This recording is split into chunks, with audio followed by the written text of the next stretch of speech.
शेब शाहीन साहब, डॉक्टर खालिद राजा साहब ने भी कहा कि इससे ज़्यादा अब्यूज़ ऑफ लॉ हो नहीं सकता। मेरी भी ज़ाती राय यही है और मैं हवाला दे रहा हूँ सुप्रीम कोर्ट की 7 रुकनी बेंच की उस जजमेंट का, जिसमें उन्होंने कहा है कि दहशत गर्दी की दिफात सिर्फ दहशत गर्दों पर लगाएं, ऐसी आम क्रिमिनल केसेस में ना लगाएं। और जो इमरान खान ने कहा है वो क्रिमिनल केस की दीगर दफात को इस पर लगती हैं नहीं लगती हैं, वो भी एक अलग बहस है। खैर, उस पर अभी हम जान नहीं रहे। तो आपकी क्या राय है इसके हवाले से?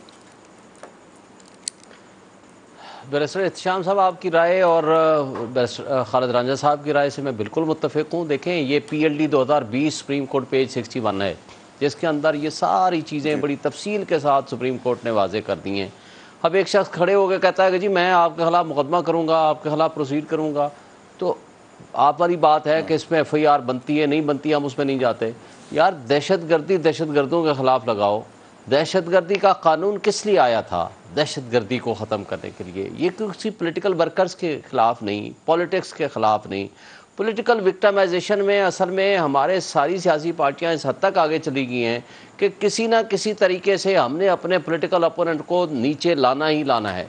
उसका नुकसान क्या होता है? नुकसान ये होता है कि पब्लिक एट लार्ज में भी ये जो एक मैसेज जो जाता है, जो ये मुकदमा करने वाले होते हैं उन्हीं के ख़िलाफ़ ये एक मैसेज आता है, अगले को पॉपुलैरिटी को इजाफा करने के लिए इस्तेमाल होता है। और दूसरी बात यह है कि जैसे पहले डिस्कशन हो रही थी, दहशत गर्दी की अदालत में जो दहशत गर्द हैं असल में उनके मुकदमात पीछे रह जाते हैं।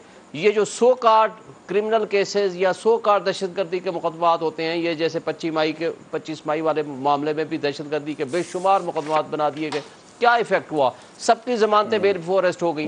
भाई, पॉलिटिकल वर्कर के खिलाफ भी कभी इस तरह की दहशत गर्दी के मुकदमात बनाएंगे तो फिर कानून का मिसयूज होगा, कानून का गलत इतलाक होगा और उसका नुकसान ओवरऑल उस पार्टी को होगा, उस अथॉरिटी को होगा, उस पॉलिटिकल पार्टी को होगा जो ये काम कर रहा होगा। अगले को उसका लिवरेज मिलेगा, पॉलिटिकल विक्टिमाइजेशन, विक्टिम कार्ड खेलने का मौका मिलेगा, तो उसका ओवरऑल इदारे को भी नुकसान होगा, गवर्नमेंट को भी नुकसान होगा, पॉलिटिकल वर्कर को भी नुकसान होगा। अच्छा, आज ये कह रहे हैं, कल उन्होंने इन्हीं के बयानात उठाए, KPK में या पंजाब में उन्होंने मुकदमात इस तरह के कर दिए, तो क्या जवाब रहेगा?